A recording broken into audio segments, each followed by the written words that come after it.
Hi, I'm Pat Patterson at Backblaze, the astonishingly easy cloud storage solution. In this video, I'm going to show you how to use MSP 360's Managed Backup Console to back up multiple servers to Backblaze B2 Cloud Storage in just a few minutes. With Backblaze B2 and MSP 360, you can automate your server backups to secure your backup data offsite. This video shows how to set up MSP 360 to monitor multiple servers. If you just need to back up a single server, please take a look at our other video on MSP 360's Cloudberry backup solution. Once you complete the steps in this video, you will have a true set it and forget it backup solution in place. Here's a quick overview of what we'll cover. We'll start on the Backblaze website for the first two steps. In step 1, we'll create accounts for both Backblaze and MSP 360. Then, in step 2, we'll create a Backblaze B2 application key. Creating both accounts assumes that you are new and need to create the accounts. If you already have accounts, you can skip straight to step 2. In step 3, we'll move to the MSP 360 web console to configure Backblaze B2 as a storage account, and then download and install the MSP 360 backup client on the server to be backed up. Finally, we'll create a backup plan and perform our first backup. After watching this video, you'll be ready to easily recreate all of this in your own environment. First, we need to create accounts for both Backblaze B2 and MSP 360. B2 is the cloud storage destination where you'll store your data. B2 is $5 per terabyte per month with no hidden fees, no tiers, and no minimum retention policies. Here we are on the Backblaze website. You can find this link in the text description below the video that says Start Now. Do make sure you use the link in the description as it is specific to MSP 360. We've also included a link to our integration guide, which includes screenshots if you'd prefer to follow along with the written version. In this page, you'll find some information about Backblaze B2 and MSP 360. But let's go ahead and click Start Now. As I mentioned, this video covers backing up multiple servers, so we'll click the appropriate button. Provide your name, email address, choose a password, and enter your company name if you like. Now, before we click Create Accounts, don't worry. You won't get billed and there is no credit card required. Backblaze provides 10 GB free for you to run a risk-free proof of concept. And then, when you're ready to activate your account, you can enter your billing details later. Let's go ahead and click the red button to create accounts for both Backblaze and MSP 360. Great! That completes step 1. Later, we'll look for the email with details on logging into our MSP 360 account. However, first, let's move on to step 2. We'll create a Backblaze B2 application key. The application key allows MSP 360 to securely store data in Backblaze B2. So, here on the page where we left off, let's click this link to log into our Backblaze account. Enter the password. And because this is my first time logging in, I'm offered some help here. I'm going to skip that so I can show you creating an application key. So, click on Application Key,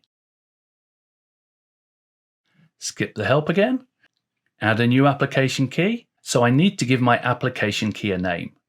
Let's go with MSP 360 MBS Backups.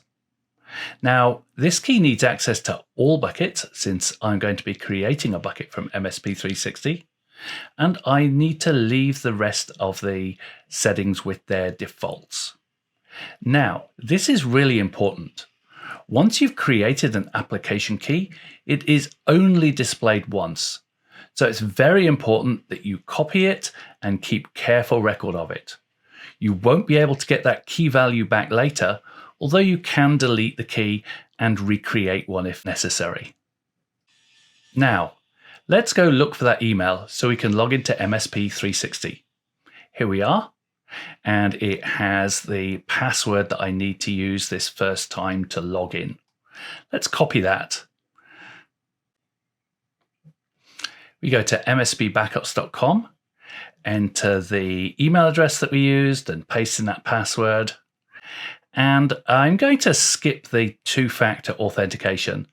This is a fairly standard process that has you scanning a QR code into an authentication application. I'm going to skip it for this demo. Now we have a choice. The setup wizard will quickly guide us to a single backup, but I'm going to set things up manually so I can set up the backup schedule and retention. The first thing I need to do is set up a storage account for Backblaze B2. I just select B2 here, and then I give the storage account a display name, and then paste in that application key ID and application key that I created earlier. Now I need to provide a name for the backup destination within the storage account. I'll call it Backblaze Backups. Now, MSP 360 is going to create a bucket for me in Backblaze B2, and I'm going to leave Object Lock enabled. Object Lock is the feature that allows MSP 360 to create immutable backups. Those backups cannot be deleted during the specified retention period. We'll see a little bit more of that setup later on. It's important to assign this storage account to a company so we can later use it to back up individual computers within that company. Okay, everything looks good. Let's move on. Now we need to download and install the MSP 360 backup client.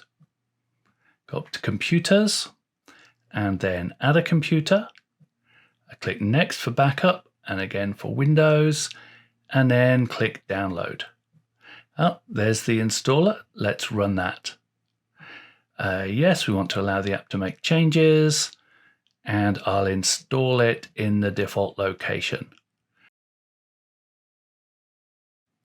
And it's installed. Okay, let's run the backup program. And if we return to the MSP 360 console and refresh, we can see the computer listed here. Now we need to create a backup plan. I'm going to select Files for backup rather than an image of the machine. So we select the Backblaze storage account. I'm going to accept the default advanced options. And I'm going to back up my home directory on the C drive, just so that I can test this out with my 10 gigabytes of free storage. Again, I'm going to accept the defaults for the advanced filtering and compression and encryption, and also the consistency check. Now, I'm going to schedule recurring incremental backups on a daily basis, and then a full backup every week. Now I can configure how long my backups are retained. I'm going to keep those incremental backups for a week, and then enable GFS, grandfather, father, son. I'm going to keep my weekly backups for 2 weeks, my monthly backups for 4 months, and my yearly backups for 2 years. Now, enabling Object Lock means that those backups are locked for those periods, and it's impossible to delete them while the lock is in place. Even if a piece of ransomware was somehow able to obtain my application key, it would not be able to delete those backups. The only way to delete data while the Object Lock is in place is to close your Backblaze account. Okay, I'm not going to configure a backup chain, and I'll go with the default notifications. Let's save the backup plan and then run it the first time. It looks like it started. Let's come back in a minute when it completes. Okay, the backup completed successfully. Let's take a quick look at what we backed up within the MSP 360 console. I can drill down and then I can see the downloads that are in my home directory. Now, over in Backblaze B2, we can drill into the bucket that MSP 360 created and see that there is backup data there. Just like other backup products, MSP 360 manages its storage itself. We can't directly see the files that were backed up, though we can see that there is backup data there. Let's test that object lock. What happens if we try and delete the files? Well, Backblaze tells us we can't do it, but let's just go ahead. We do own this account and we have administrative privileges. There's no way of deleting these files short of closing my account. If we drill in again, we can see that this initial backup is locked for 2 years, just as we specified in the retention policy. Now you've seen how to back up your server and protect that backup from ransomware with MSP 360 Managed Backup Server and Backblaze B2. Don't wait to be a victim of data disaster. If you're interested in how to back up a single server with MSP 360 Cloudberry Backup, click the video on the screen, or you can subscribe to our YouTube channel. Thanks for watching.